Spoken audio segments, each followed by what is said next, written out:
Lai piešķirtu elementiem kādus lietotāji definētus parametrus, parasti izmanto user-defined attribūtu sadaļu, lai piešķirtu pašam elementam kādus attribūtus. Bet šajā reizē parādīšu, kādā veidā mēs varam izeksportēt IFC failā parametrus no Project Properties sadaļas, piemēram, objekta nosaukums vai projekta nosaukums, un papildus informācija kādā no šīm te citām projekta properties ailēm, vai arī tie varētu būt user-defined attribūti, kas ir ievadīti pašam projektam. Lai to izeksportētu, ir jāiet uz eksporta sadaļu IFC files, un ir jāizveido papildus properties sets priekš šiem te papildus parametriem. Tad, kad mums nav izveidots vēl nekāds pašiem savs properties sets, spiežam New un Edit. Tālāk ievadam name ailē additional properties set nosaukumu, piemēram, info, un izveidam arī jaunu datu kopu, kur mums šie te parametri tiks attēloti. Piemēram, šajā gadījumā rakstam informācija un spiežam New. Mums ir izveidota jauna datu kopa.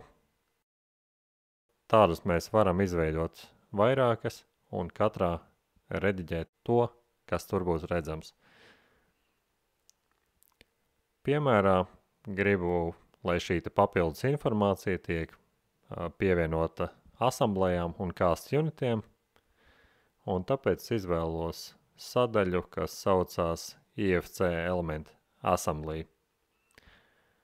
Un tagad man ir jāizvēlās parametrs, kuru es gribu šajā te datu kopā parādīt. Ja tā ir project sadaļa, tad izvēlos project sadaļu un sameklēju parametrus. Viens ir info1, kur mums bija projekta sadaļa ievadīta.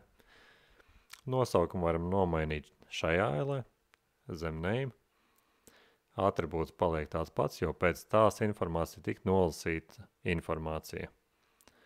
Un nosaukumu mēs varam brīvi mainīt, piemēram, projekta sadaļa. Un modify.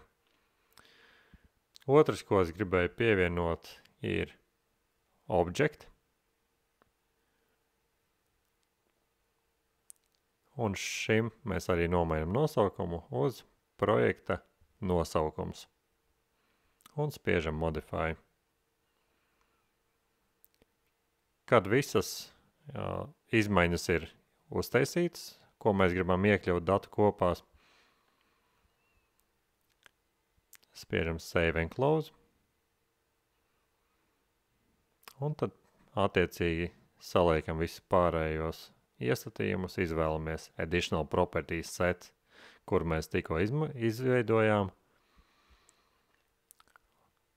Saliekam visus pārējos advanced iestatījumus.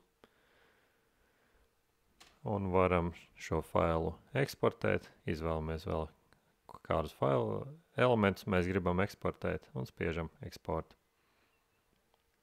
Atverot šo failu ar kādu no skatīkļiem, izvēlamies šo te objektu un sameklējam šo te datu kopu, kuru mēs tikko izveidojām. Un tur ir informācija gan projekta nosaukums, gan projekta sadaļa. Tādā veidā mēs varam piešķirt jebkādu parametru dažādos līmeņos, vai part vai assembly līmenī.